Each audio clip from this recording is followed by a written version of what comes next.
Assalamualaikum warahmatullahi wabarakatuh. Bertemu lagi dengan Kak Ika. Pada kali ini, Kakak akan bahas mengenai perbandingan. Apa kabar semuanya? Semoga sehat selalu ya. Karena di kondisi saat ini, kita bahkan seluruh dunia dan termasuk Indonesia masih berdampingan dengan COVID. Maka dari itu, kita harus selalu ingat dengan 3M. Yang pertama, memakai masker. Yang kedua, mencuci tangan dengan sabun dan air mengalir. Dan yang ketiga, selalu menjaga jarak. Agar kita semua sehat dan terlindungi. Sebelum memulai materi kali ini, kita akan mengetahui kompetensi dasar, indikator pembelajaran, dan tujuan pembelajaran. Kompetensi dasar memahami konsep perbandingan senilai dan berbalik senilai. Indikator pembelajaran yang pertama dapat memahami konsep perbandingan senilai dan berbalik senilai. Dan yang kedua dapat menghitung dan memecahkan masalah yang berhubungan dengan perbandingan senilai dan berbalik senilai. Tujuan pembelajarannya yang pertama, siswa dapat memahami konsep perbandingan senilai dan berbalik senilai. Dan yang kedua, siswa dapat menghitung dan memecahkan masalah yang berhubungan dengan perbandingan senilai dan berbalik senilai. Untuk lebih pahamnya, mari ikuti pembelajaran kali ini sampai selesai ya. Perhatikan gambar berikut. Ada gambar Patrick dan SpongeBob. Bagaimana keadaan tinggi badan Patrick dan SpongeBob? Menurut kalian, siapa yang lebih tinggi? Ada yang tahu? Ya, benar. Yang lebih tinggi adalah Patrick. Perhatikan gambar yang kedua. Di sini ada kancil dan kura-kura. Menurut kalian, siapakah yang lebih cepat larinya di antara kancil dan kura-kura? Ya, betul sekali. Yang lebih cepat larinya adalah kancil. Dari kedua gambar tadi merupakan salah satu contoh dari perbandingan. Kira-kira apa itu perbandingan? Perbandingan adalah hasil membandingkan suatu ukuran objek dengan objek yang lainnya. Perbandingan dapat dinyatakan dengan bentuk yang paling sederhana. Perbandingan juga terbagi menjadi dua. Yang pertama, perbandingan senilai dan perbandingan berbalik senilai. Misalkan, banyaknya coklat Andi 5 buah dan banyaknya coklat Budi 4 buah. Misalkan, banyaknya coklat Andi 5 buah dan coklat Budi 4 buah. Untuk menyatakan suatu perbandingan yang pertama berdasarkan selisih. Selisih dari banyaknya coklat yaitu coklat Andi dikurangi coklat Budi. Sehingga 5 dikurangi 4 sama dengan 1. Jadi perbandingannya adalah coklat Andi lebih banyak 1 buah dari coklat Budi. Yang kedua berdasarkan rasio. Jadi perbandingannya banyak coklat Andi dan coklat Budi yaitu 5:4. Tapi diingat di sini, tanda bagi di sini hanya notasi untuk perbandingan. Untuk pembacaannya yaitu 5:4, bukan 5 dibagi 4. Yang pertama, perbandingan senilai. Di sini ada gambar telur. Siapa yang suka telur? Wah, ternyata banyak ya yang suka telur. Daripada kita banyak makan telur, mending kita bantu peternak untuk menghitung telur. Yuk! Nah, di sini jika 1 ekor ayam dapat menghasilkan 6 butir telur dan 2 ekor ayam dapat menghasilkan 12 butir telur, berapa telur yang dihasilkan oleh 4 ekor ayam? Yuk kita bahas penyelesaiannya.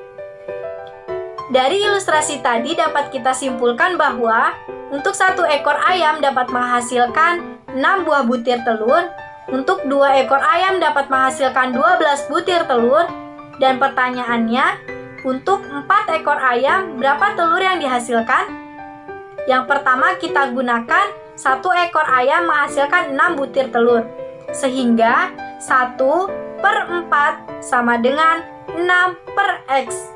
Selanjutnya kita kali silang, 1 dikali X, 4 dikali 6. Sehingga X sama dengan 4 dikali 6 per 1. 4 dikali 6 hasilnya 24, per 1 hasilnya 24.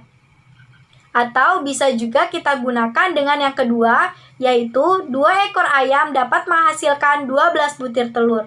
Sehingga 2 per 4 sama dengan 2 per 4 sama dengan 12 per X. Selanjutnya kita kali silang, 2 dikali X, 4 dikali 12. Sehingga X sama dengan 4 dikali 12 per 2. 4 dikali 12 sama dengan 48, dibagi 2 hasilnya 24. Jadi, untuk 4 ekor ayam dapat menghasilkan 24 butir telur.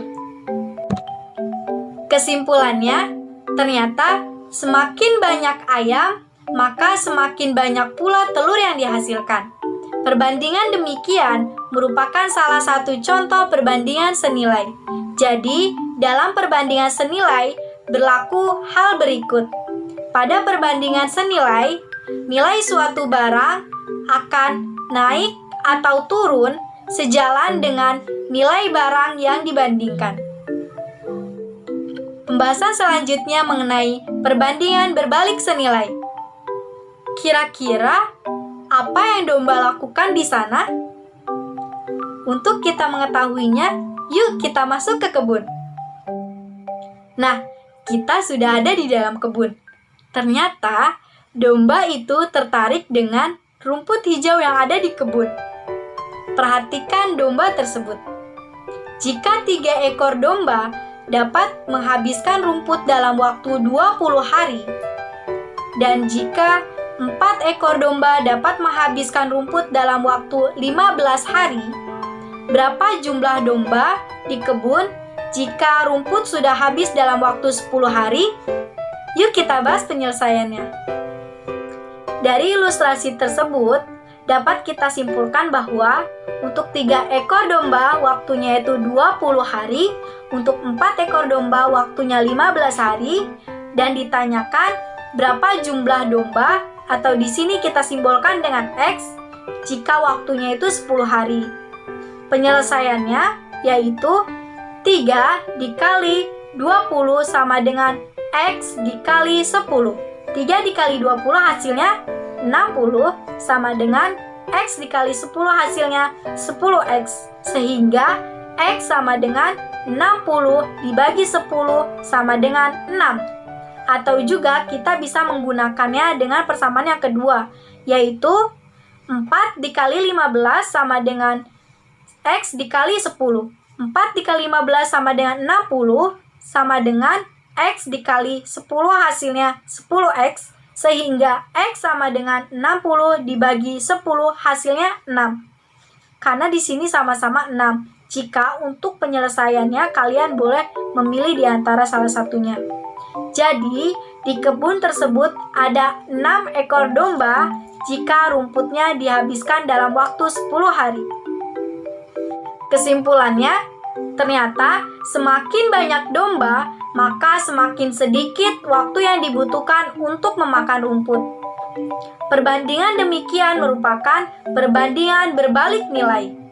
Jadi, dalam perbandingan berbalik nilai berlaku hal berikut. Jika nilai suatu barang naik, maka nilai barang yang dibandingkan akan turun. Sebaliknya, jika nilai barang turun, maka nilai barang yang dibandingkan akan naik. Untuk lebih memahami materi ini, perhatikan ilustrasi berikut. Usia Agus 12 tahun. Usia Dina 4 tahun. Sedangkan ibunya berusia 30 tahun. Tentukan perbandingan usia Agus dan usia Dina. Dan tentukan perbandingan usia Agus dan usia ibunya. Penyelesaiannya, diketahui bahwa usia Agus sama dengan 12 tahun, usia Dina sama dengan 4 tahun, dan usia ibunya sama dengan 36 tahun.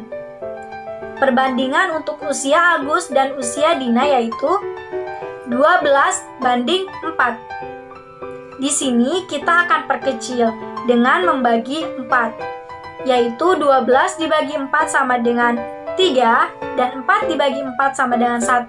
Jadi perbandingan untuk usia Agus dan usia Dina yaitu 3 banding 1. Dan perbandingan usia Agus dan usia ibunya yaitu 12 banding 36. Di sini kita perkecil dengan dibagi 12. 12 dibagi 12 hasilnya 1, 36 dibagi 12 hasilnya 3. Jadi perbandingan untuk usia Agus dan ibunya yaitu 1 banding 3. Soal yang kedua, jarak antara Bandung ke Jakarta ditempuh dengan kendaraan selama 3 jam dengan kecepatan rata-rata 60 km per jam. Jika jarak tersebut ditempuh selama 2 jam, berapa kecepatan rata-rata kendaraan tersebut?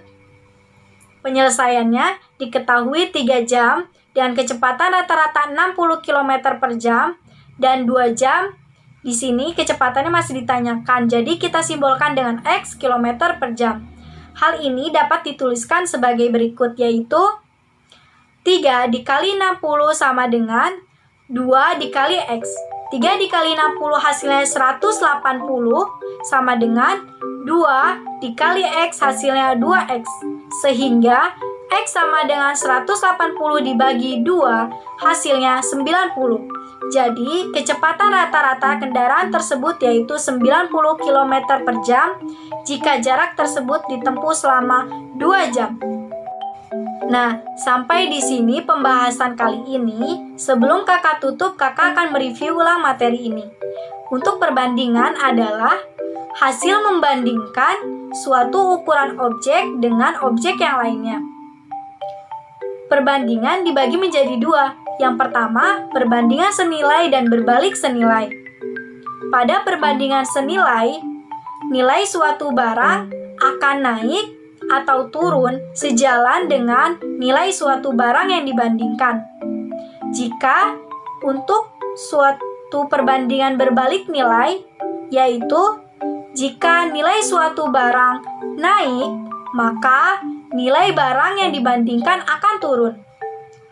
Sebaliknya, jika nilai barang turun, maka nilai barang yang dibandingkan akan naik.